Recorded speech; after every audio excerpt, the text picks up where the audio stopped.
A Samaritan woman comes to the well in the heat of the afternoon sun, isolated and searching for someone, something to change her life, to see her and acknowledge her loneliness and her pain.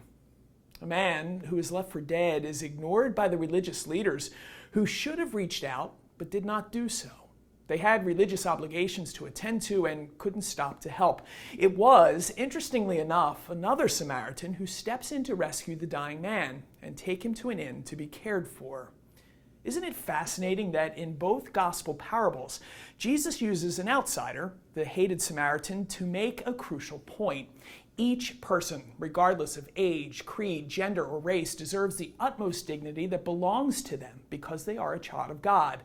No exceptions to that. In Jesus' time, it was easy to hate the Samaritans. They worshiped differently and lived differently than their neighbors. And to be honest, sometimes they were rude and pompous. But to Jesus, none of that matters. When he saw a woman in need of healing, he reached out in love and mercy. Keep in mind, the fact that he, a Jew, was talking to a Samaritan and a woman was enough to shock even his closest disciples. Neither a woman nor a Samaritan was worth the time or effort. Fortunately, Jesus thought otherwise.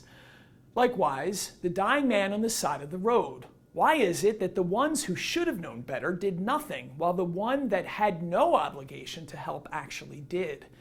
The Samaritan man let his heart lead and showed great compassion to another who needed him.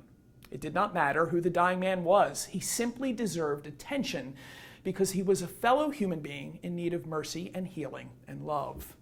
After all, isn't that what Jesus does for all of us?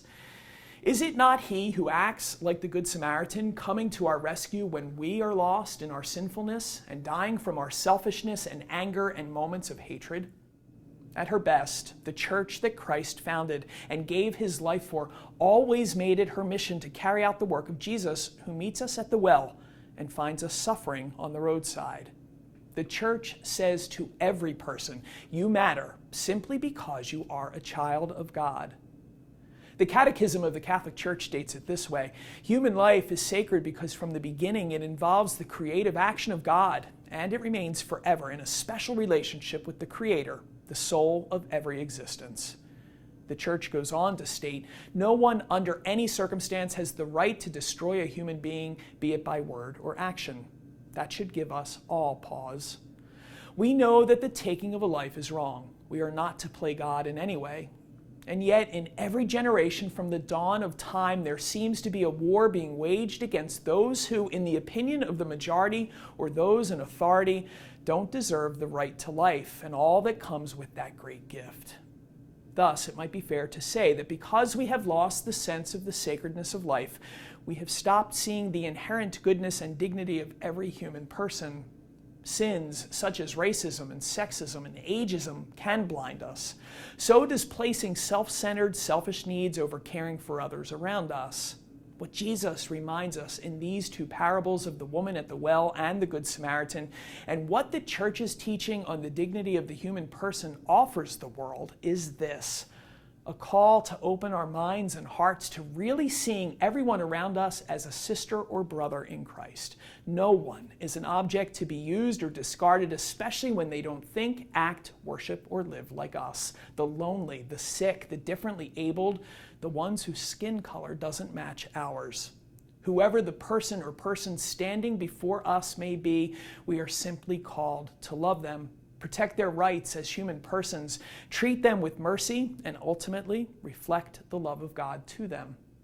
Servant of God Dorothy Day of New York, the foundress of the Catholic worker movement of the last century, who embraced Catholicism after seeing how the church embraced all classes of people, spent her life's work reaching out to those the world often overlooked.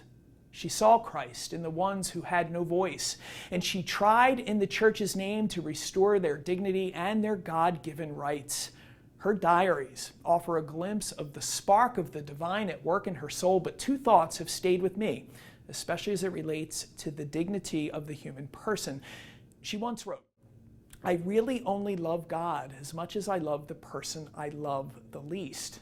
And later, she said this: "The greatest challenge of our day is to bring about a revolution of the heart The gospel takes away our right forever to discriminate between those who deserve our love and mercy and those who don't.